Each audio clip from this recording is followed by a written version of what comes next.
Meus queridos irmãos em Cristo, ovelhas que o Senhor Jesus comprou com seu próprio sangue, eu vos saúdo com a graça e a paz que vem da parte dele. Amados, abramos as nossas Bíblias na carta de Paulo aos Filipenses, a partir do capítulo 1, verso 12. Carta que Paulo escreveu aos Filipenses, capítulo 1, a partir do verso 12.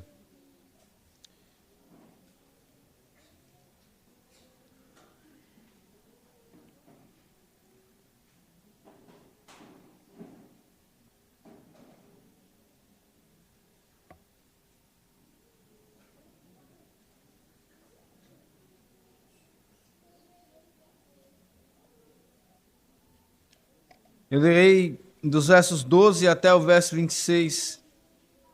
Essa será a porção que será lida, mas iremos expor até o verso de número 18.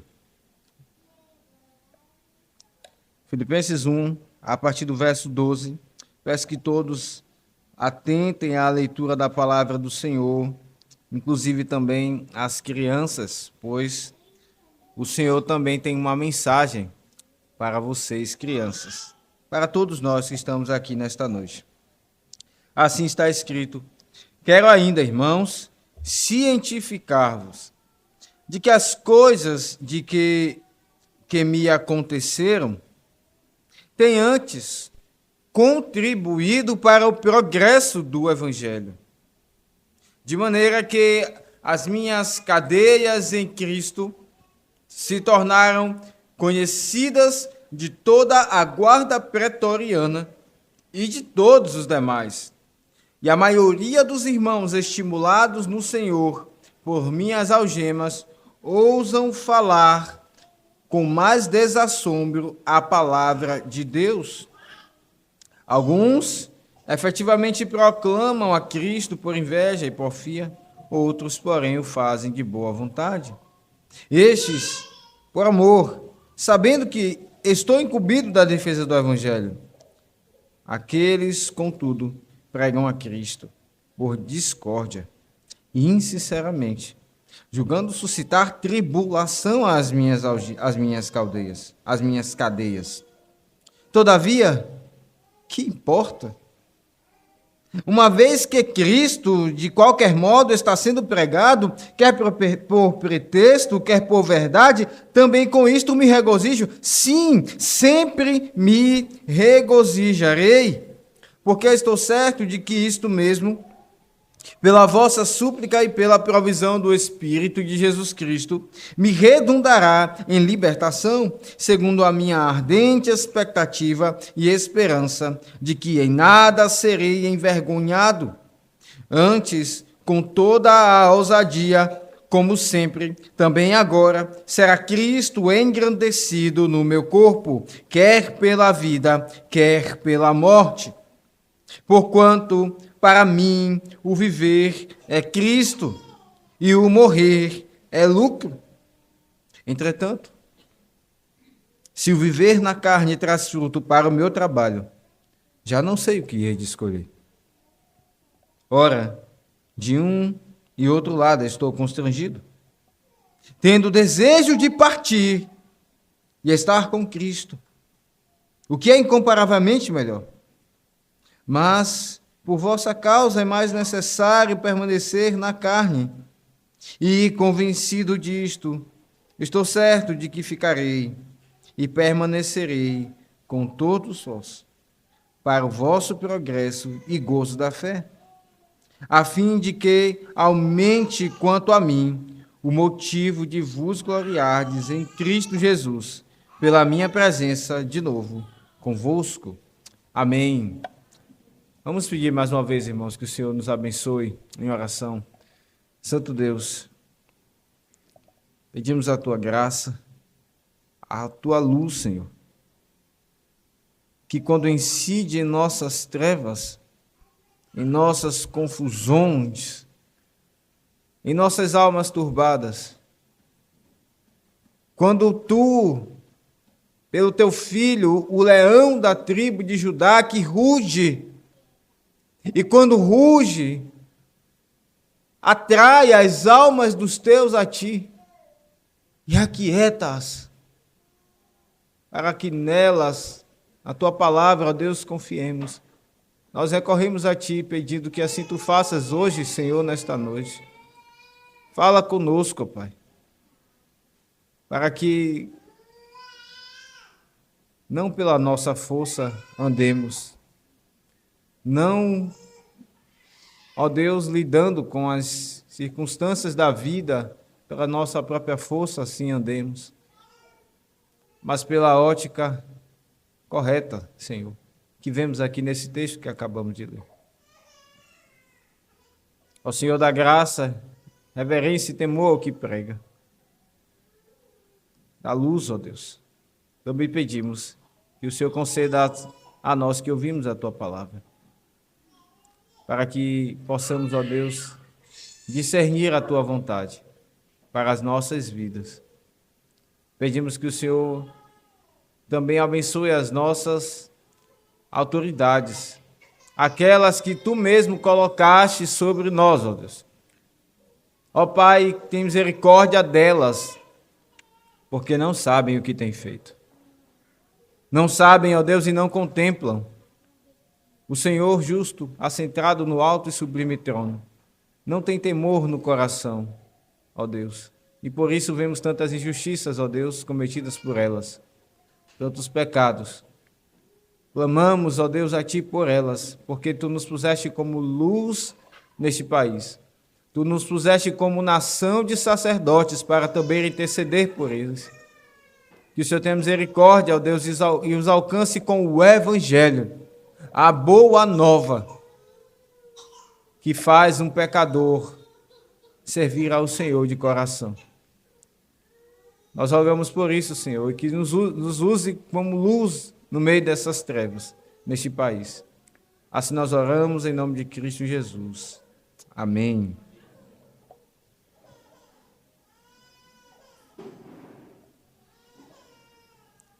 Se você fosse relatar alguma situação dura que você tem vivido, alguma injustiça que você tem vivido ou já viveu na vida, como você faria?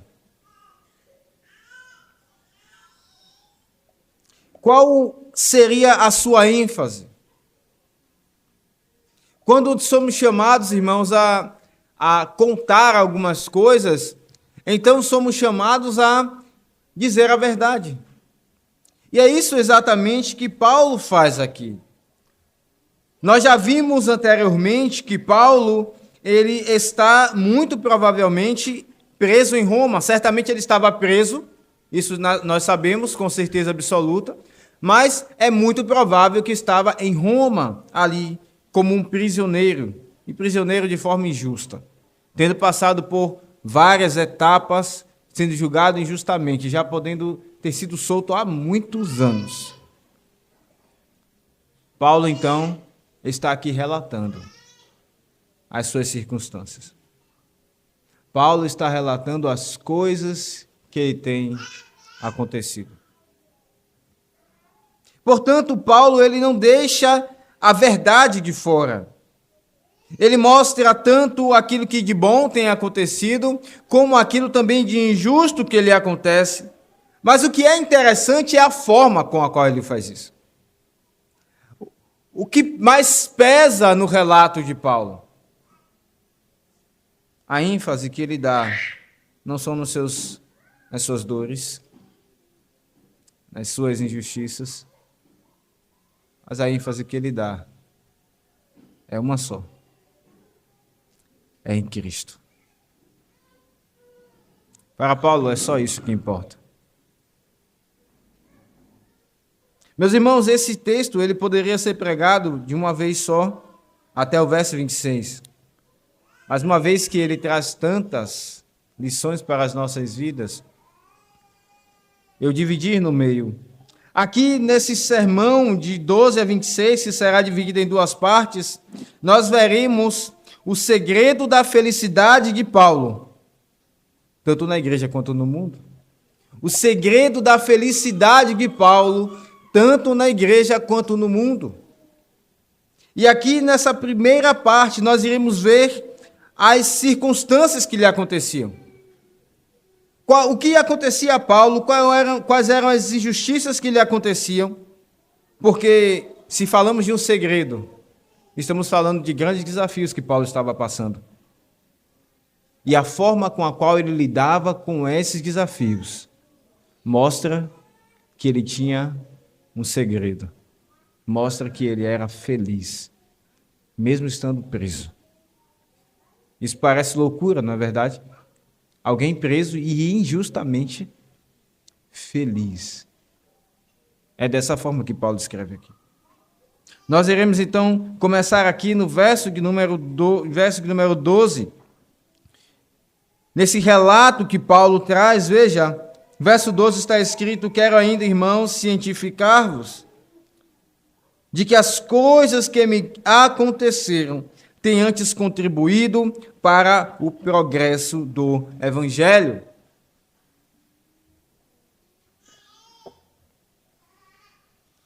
Geralmente nas cartas, Paulo ele tem uma introdução, e nós já vimos isso, já passamos pela introdução de Paulo, que tem as suas diferenças para com as outras cartas e também as suas semelhanças.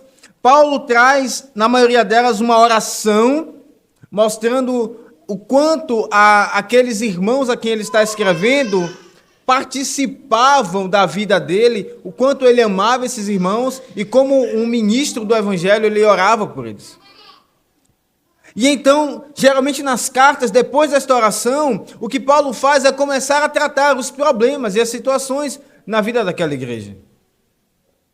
Mas não é assim que Paulo está fazendo aqui. Ele começa a dar um relatório.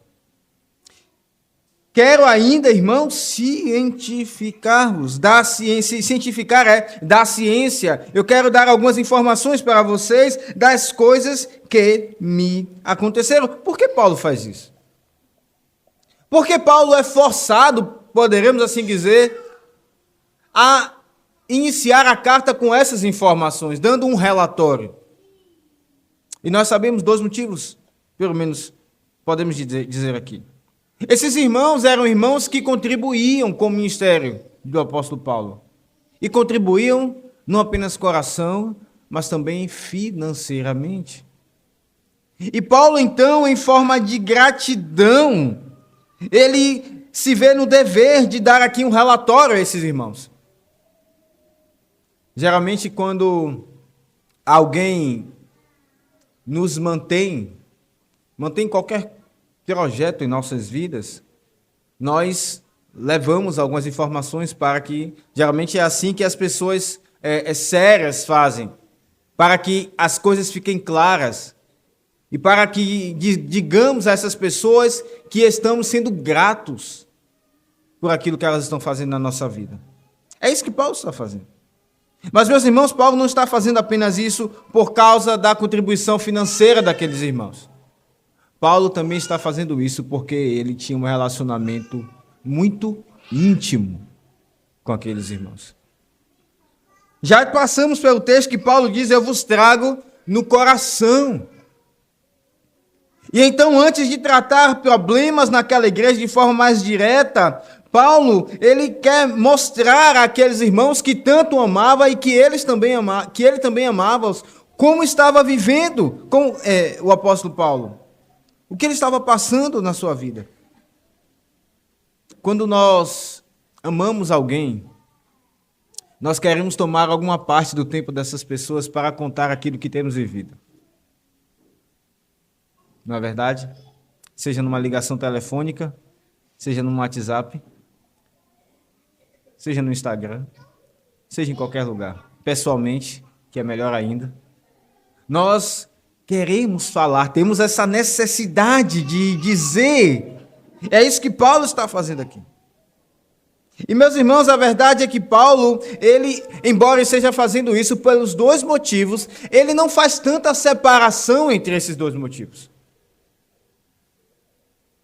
Não há aqui um constrangimento um peso maior por causa da contribuição financeira e, afinal de contas, Paulo também ama esses irmãos. Não, essas coisas estão juntas. Paulo não tem vergonha por conta disso, não há um constrangimento, porque a forma com a qual Paulo lida com o dinheiro não é colocando o seu coração no dinheiro. Ele diz isso no final dessa carta. Não é que eu tenha, não é que eu vise o dinheiro de vocês.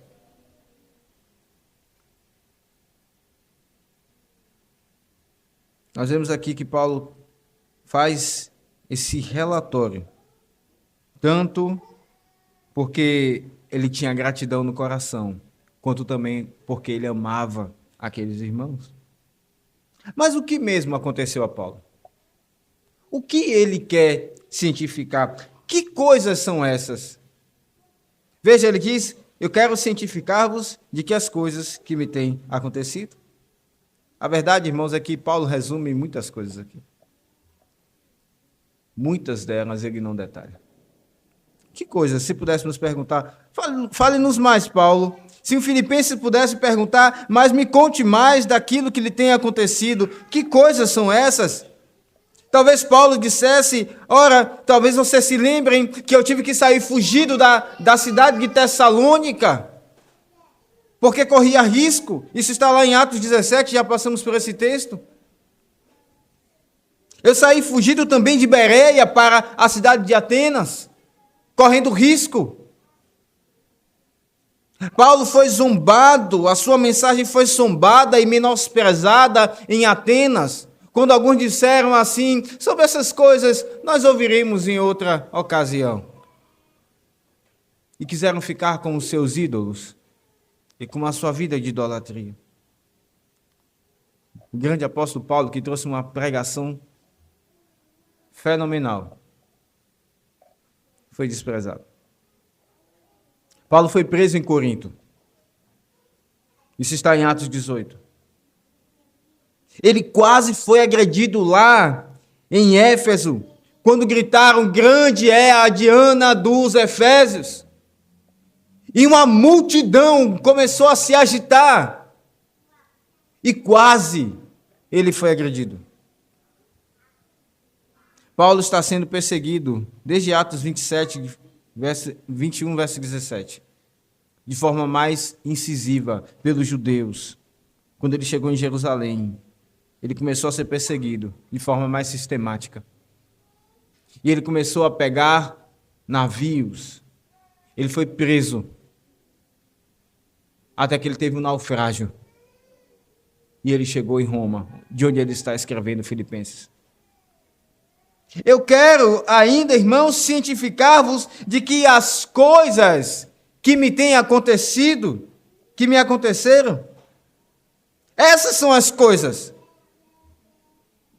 Mas Paulo não detalha elas. Talvez se fôssemos eu ou você, nós daremos mais ênfase nesses sofrimentos. Mas Paulo não faz isso. E Paulo ainda faz aqui algo de forma... Ele não coloca a pessoalidade daqueles que fizeram isso com eles, mas ele diz aqui as coisas que me aconteceram. E nós sabemos que, na verdade, foi mesmo o Senhor que guia todas as coisas, que estava fazendo isso na vida de Paulo, através de outros, sendo boas coisas ou coisas más. O Senhor estava agindo na vida dele. Paulo diz: quero ainda, irmãos, cientificar-vos de que as coisas que me aconteceram têm antes contribuído para o progresso do Evangelho. Para o progresso do Evangelho. E nós vemos, irmãos, o efeito disso, daquilo que acontecia na vida de Paulo, no mundo. Quando Paulo fala do progresso do Evangelho, é interessante essa expressão, porque ela fala aqui de um exército que está avançando. Ele usa é como se ele usasse uma ilustração. Um exército está avançando e ele está vencendo. Mas Paulo estava preso, com a guarda pretoriana guardando ele. Ele estava prisioneiro. É como se Paulo dissesse: ainda que um exército esteja me prendendo fisicamente, o exército do evangelho está avançando. Essa expressão também é usada para descrever como as embarcações, elas venciam as ondas e as tempestades. E mais uma vez nós não podemos deixar de lembrar de que Paulo, ele naufragou numa embarcação, mas ele chegou até Roma, onde Deus disse que ele chegaria. O que Paulo está dizendo é: ainda que eu tenha naufragado, o evangelho está avançando e vencendo todas as tempestades que vêm contra ele. Essas coisas têm contribuído antes para o progresso do evangelho, para o progresso das boas novas. As boas novas que chegam a muitas pessoas diferentes. E nós vimos em Atos, como o evangelho alcançou pessoas tão diferentes por onde Paulo passou, com histórias tão diferentes. E elas foram transformadas. O evangelho tem progredido. Sim, Paulo, ele foi desprezado, Paulo, ele foi preso, Paulo foi perseguido. Mas o evangelho progrediu apesar disso. É isso que ele então aqui está relatando a esses irmãos. E ele relata mais, ele diz no verso 13, de maneira que as minhas cadeias em Cristo se tornaram conhecidas de toda a guarda pretoriana e de todos os demais. Aqui está aquilo que aconteceu no mundo, nas pessoas que não conheciam Cristo, por onde Paulo passava. Paulo relata que ele estava preso e as suas cadeias se tornaram evidentes, conhecidas aos guardas de César, que eram homens tão cheios de si. A cidadania romana, meus irmãos, naqueles dias, era algo muito ovacionado. Era algo da que as pessoas batiam no peito e diziam: eu tenho uma cidadania romana. Ser soldado de César, então, era algo que enchia muito mais ainda o peito de orgulho daqueles homens. E Paulo está dizendo que, apesar disso, o evangelho entrou no coração deles. As minhas cadeias se tornaram conhecidas de toda a guarda pretoriana e dos demais. Nós vemos aqui que, embora Paulo estivesse preso, o evangelho está avançando. Nós vemos que o evangelho alcança os ímpios, mas ele também tem um efeito na igreja. E mais uma vez é bem provável que Paulo estava ali em Roma. E ele diz no verso 14: e a maioria dos irmãos, estimulados no Senhor, por minhas algemas, ousam falar com mais desassombro a palavra de Deus. Geralmente, quando alguém está preso, o efeito é vergonha, é tristeza, ansiedades, abatimento. Mas o que Paulo fala aqui é que isso causou o oposto nos irmãos ali daquela cidade. Eles foram estimulados no Senhor, ao saber que Paulo, o apóstolo Paulo, o autor da maioria dos livros do Novo Testamento, ele estava preso. Aqueles irmãos são tomados de ânimo para anunciar o evangelho com mais desassombro, sem medo, meus irmãos. Nós vivemos dias tranquilos para viver o evangelho. Sim, tranquilos perto daqueles dias. É bem verdade que cada vez mais nós vemos sinais de pessoas e coisas se levantando contra a nossa fé. A verdade, em todos os tempos isso acontece. Mas naqueles dias era muito mais difícil. E é por isso que, inclusive, Paulo está preso. Aqueles irmãos viam Paulo preso por causa do evangelho. E eles começavam a abrir a boca. Se você soubesse que alguém tomou tal atitude e por isso foi preso. E isso fosse por causa do Evangelho. Qual seria a sua reação? Você também seguiria o mesmo caminho? Sabendo que o que provavelmente lhe aconteceria seria também estar junto com Paulo na prisão. É exatamente o que esses irmãos fazem. Eles não são tomados de medo pelo que poderia lhe acontecer, pelo contrário, eles são despidos do medo e tomados de estímulo e de coragem para anunciar a palavra de Deus. Aquilo que vivificou a vida deles.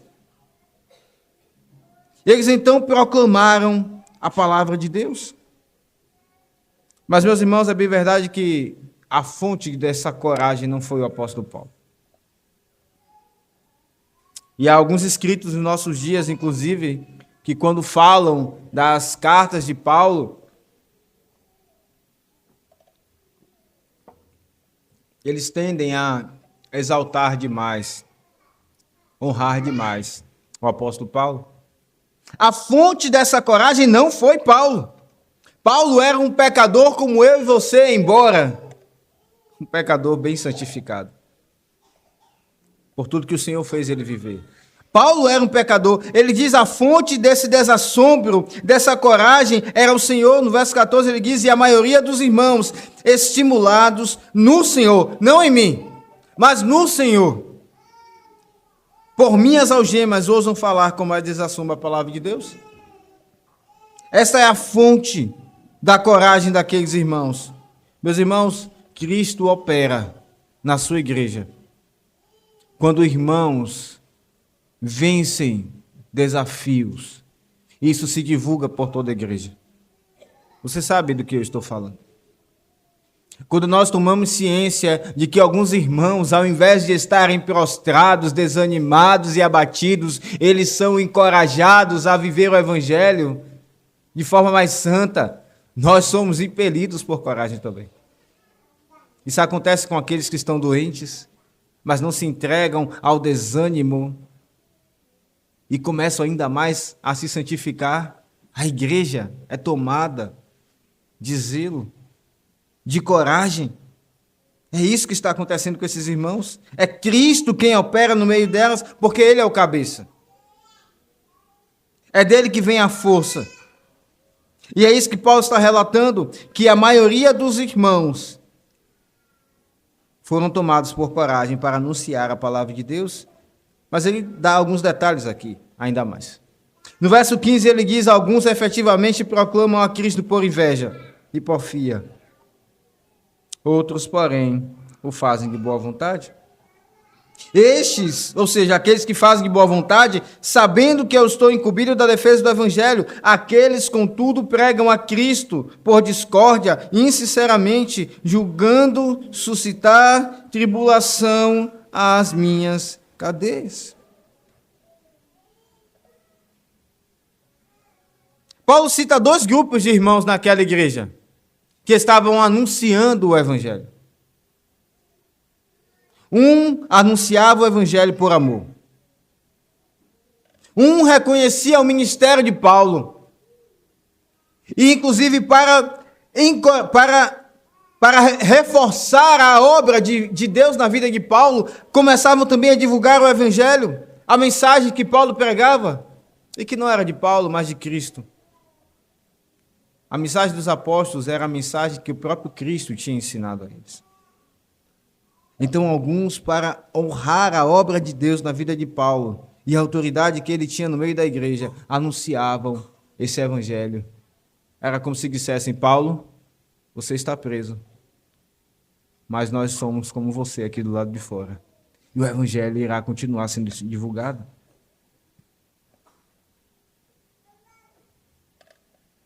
Eles faziam isso por amor a Paulo. E, sobretudo, por amor ao Evangelho. É isso que Paulo diz no verso 16. Estes por amor, sabendo que eu estou incumbido da defesa do Evangelho. Mas há outro grupo aqui que Paulo cita. Aqueles, contudo, verso 17, pregam a Cristo por discórdia, insinceramente, julgando suscitar tribulação às minhas cadeias. Alguns pensam que esse grupo ali não era um grupo de irmãos, era um grupo de homens judaizantes, como Paulo combate eles em outros lugares, em outras cartas. Mas isso não é verdade, porque Paulo está falando dos irmãos. Veja, ele diz no verso 14, e a maioria dos irmãos. E agora no verso 16 ele continua falando desses irmãos. No verso 15 ele diz, alguns efetivamente proclamam a Cristo por inveja. Alguns quem? Alguns irmãos. Não são pessoas ímpias. Não são pessoas que não temem a Cristo. São crentes. Quem eram eles? Meus irmãos, esses eram líderes na igreja, e bem provavelmente ali na igreja de Roma, que ao ver Paulo chegar, ficam com medo de perder espaço. E eles começam a ter inveja do apóstolo Paulo e se alegram quando Paulo está preso naquele cárcere. Eles pensam que perderiam então o seu prestígio no meio da igreja. E eles começam a se movimentar, eles também começam a pregar acerca de Cristo, mas movidos por discórdia. A ideia aqui da discórdia é egoísmo. Eles pregam a Cristo por egoísmo. Como alguém pode fazer isso? A sua intenção era exaltar a si e não a mensagem. E como é o oposto daquilo que Paulo estava fazendo? Paulo não se exalta aqui nesse seu relato. Ele poderia, talvez, dizer várias e várias coisas acerca do seu sofrimento, mas ele não faz. Exatamente não mostrando que ele quer colocar-se em evidência, mas ele quer o amor de Cristo e da igreja. Mas aqueles não queriam o amor do próximo. Eles pensavam em si mesmos. Eles estavam sendo egoístas. Eles pregam a Cristo por egoísmo, insinceramente. E eles julgavam com isso suscitar tribulação às cadeias do apóstolo Paulo. Quando eles faziam isso, eles pensavam, Paulo, nós estamos fazendo isso para que você saiba que não é você que tem autoridade. Nós, que estamos livres aqui do lado de fora, nós é quem temos. O espaço é nosso. Como esses irmãos pensavam de forma egoísta. Como eles haviam, de fato, tido ali um espaço, mas eles se veem ameaçados como se o espaço que Deus deu a eles na igreja fossem deles mesmos e não dado pelo Senhor. Ao pregar, então, meus irmãos, eles pensavam em tomar o lugar do apóstolo Paulo no meio daquela igreja. Líderes cheios de si. E certamente alguns irmãos acompanhavam eles também.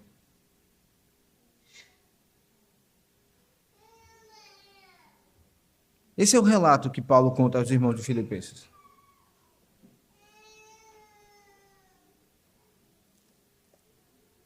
Esses problemas, eles enchem a mente e o coração. Eles turbam as afeições. Eles abatem. Eles ferem. O desamor, ele fere toda a igreja.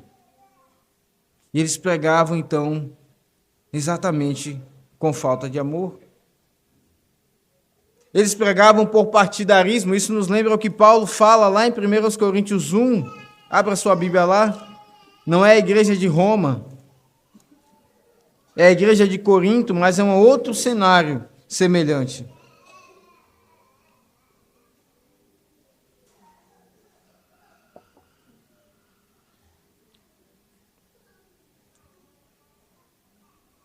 Paulo diz em 1 Coríntios 1, verso 10, rogo-vos, irmãos, pelo nome de nosso Senhor Jesus Cristo, que faleis todos a mesma coisa, e que não haja entre vós divisões, antes sejais inteiramente unidos na mesma disposição mental e no mesmo parecer.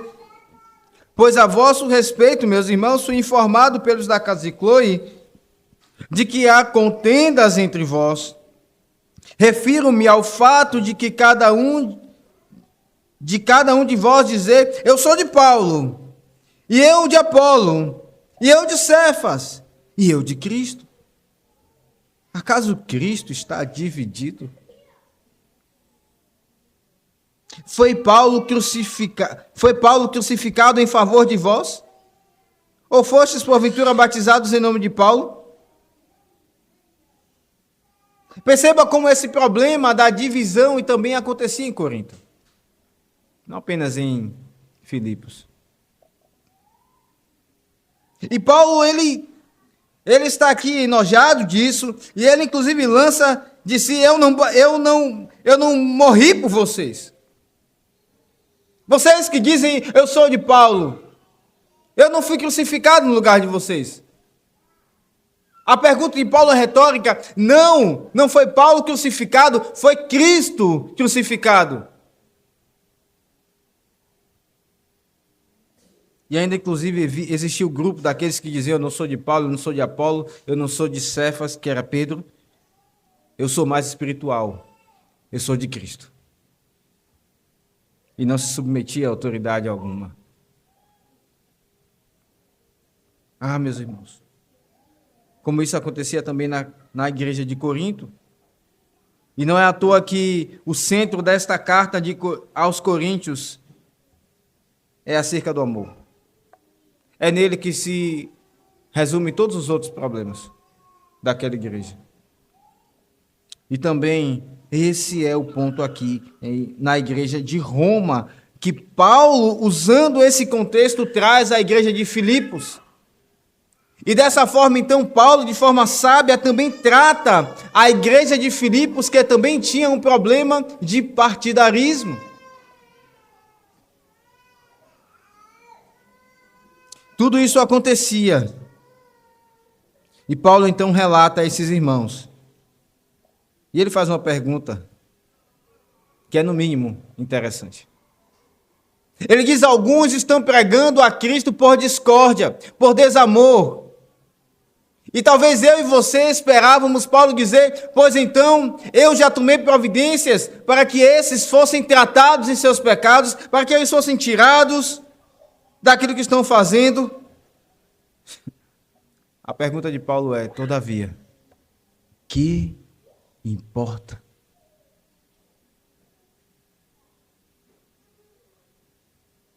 Não é estranho para você, Paulo, falar isso?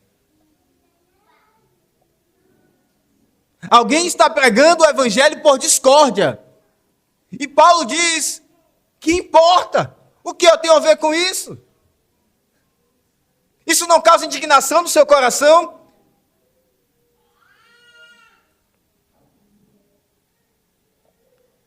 Por que Paulo fala assim?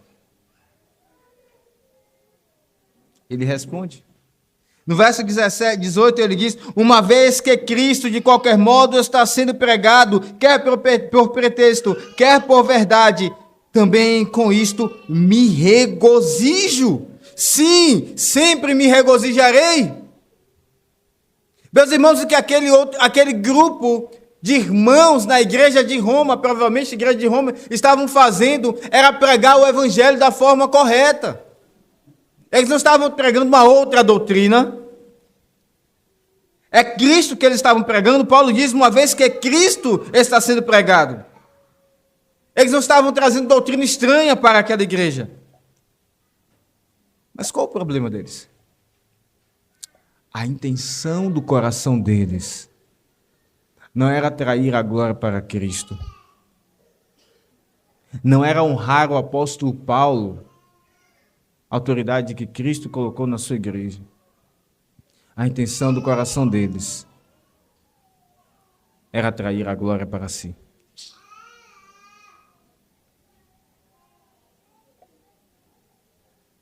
E talvez eu e você esperássemos dizer, não, Paulo, faça alguma coisa. Você é um apóstolo? Você é um apóstolo de Cristo. Exerça a sua autoridade. Paulo diz, que importa? Meus irmãos, que grande exemplo para mim e para você de humildade. O que Paulo faz então não é revelar àqueles que estavam ouvindo o evangelho a intenção do coração dos que pregavam o evangelho de forma falsa. O que acontecia era o seguinte: pessoas estavam ouvindo um evangelho sem saber a intenção do coração daqueles irmãos que estavam agindo com falsidade. Paulo sabia, mas nem todos sabiam. E o que Paulo diz é que importa. Cristo está sendo pregado. Meus irmãos, aqui está um pouco do segredo da felicidade de Paulo.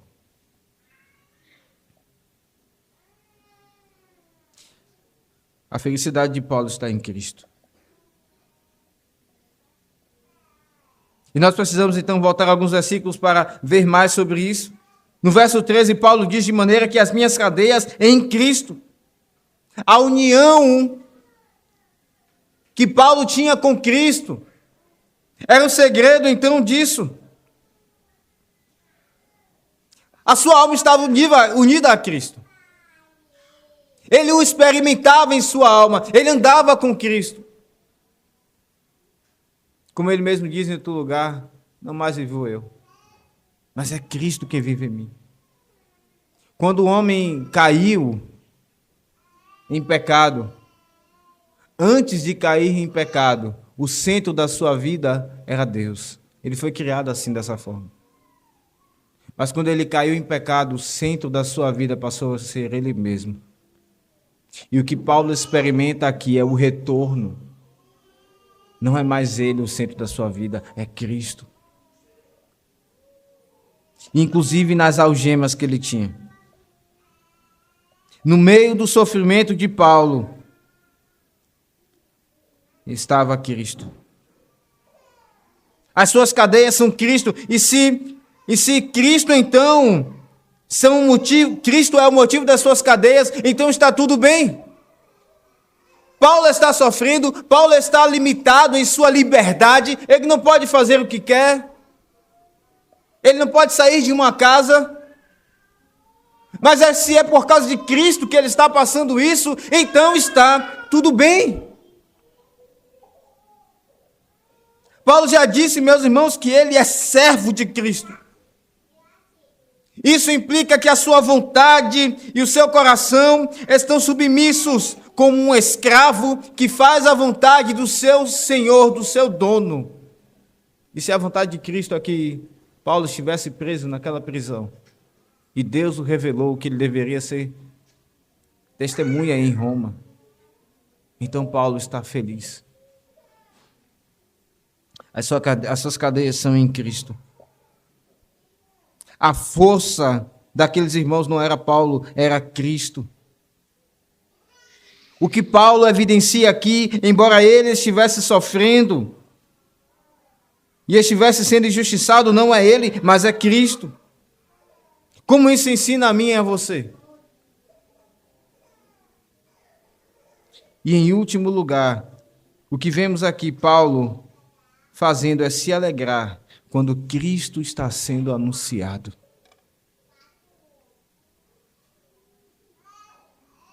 E ele se regozija, ainda sabendo que irmãos estavam fazendo isso, não para a glória de Cristo, mas para atrair os olhos das pessoas para eles, mas para terem espaço no meio daquela igreja. Paulo diz que importa.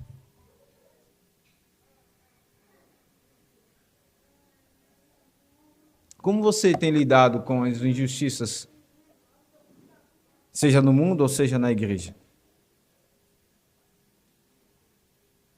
Meus irmãos, como o Evangelho trata os nossos corações? E aqui, diante de nós, está o evangelho ensinado. Aqui está aquilo que era tudo para Paulo, Cristo.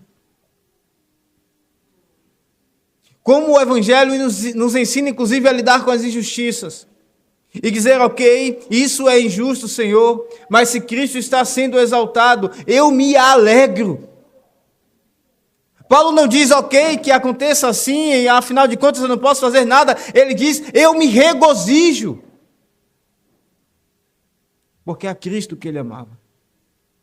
Como isso ensina a mim e a você, irmão. Isso é morte.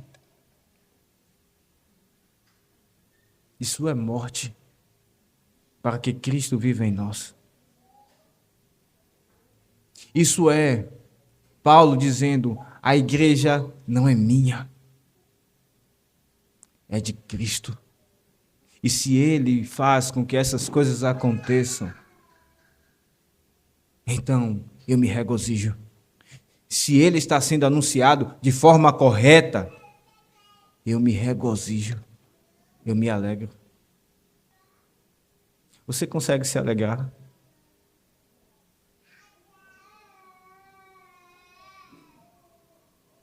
Quando há injustiças no meio da igreja, quando há irmãos que querem ter evidência, mas eles fazem aquilo que é correto, você consegue se alegrar? É isso que Paulo está aqui nos ensinando, irmãos. Não apenas Paulo, mas o Senhor Jesus. Mas Cristo.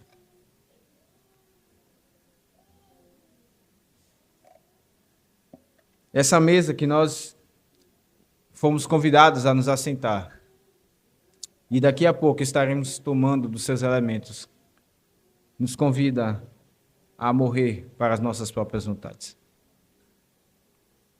Assim como esse texto nos ensina. Que você tome desses elementos, se lembrando que para que você tenha vida, Cristo, Ele morreu. Assim como você irá mastigar o pão, e para que você seja nutrido fisicamente, o pão tem que ser destruído, quebrado. Não é exatamente isso que é aquilo que começa na boca, a digestão, a quebra dos alimentos. Ele teve que ser quebrado e destruído para que nós tenhamos vida. Agora nós devemos nos quebrar para que Ele viva cada vez mais em nós. Mas eu quero falar, em último lugar, a você que está aqui nessa noite e o centro da sua vida não é Cristo.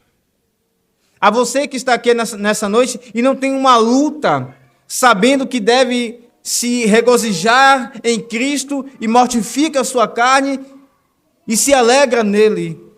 A você que está aqui nessa noite e tem buscado a sua própria vontade. Fazer os seus próprios planos. Pensar no seu próprio sucesso. E você faz isso com base não na Escritura, nos conselhos de Deus, mas você faz isso com base na sua própria cabeça, ou nos princípios que esse mundo tem defendido. Como isso é um engano. Como essa vida leva à morte. Viver confiando nos próprios braços leva à morte. Cristo te convida hoje, meu querido, a se arrepender dos seus pecados, a vê-lo pela fé, pelos olhos da fé, morto na cruz, por aqueles que creram nele. Para que você, então, não experimente morte eterna, mas que você viva.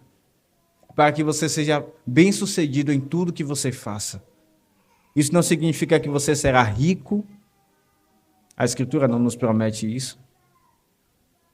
Isso não significa que você nunca terá doenças, a Escritura não nos promete isso. Mas isso significa que você não irá sucumbir a essas coisas temporais. E os seus olhos estarão na felicidade bendita do Senhor Jesus. Que Deus nos abençoe, meus irmãos. Que Ele nos faça refletir aquilo que é a nossa verdadeira felicidade. Que isso aqui, que essa forma de pensar do apóstolo Paulo nos choque, nos faça refletir. Nos faça refletir acerca daquilo que é o nosso regozijo e a nossa alegria. Que Deus nos abençoe. Amém. Peço a todos que fiquem de pé.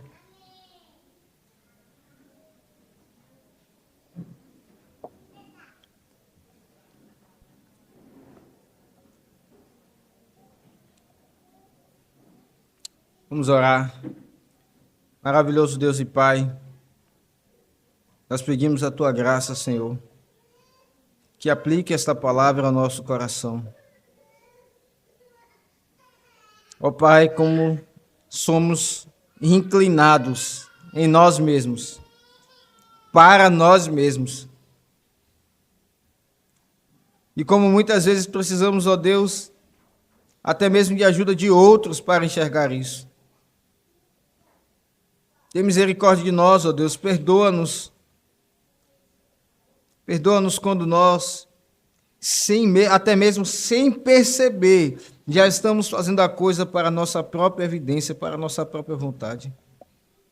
E não para que Cristo seja evidenciado.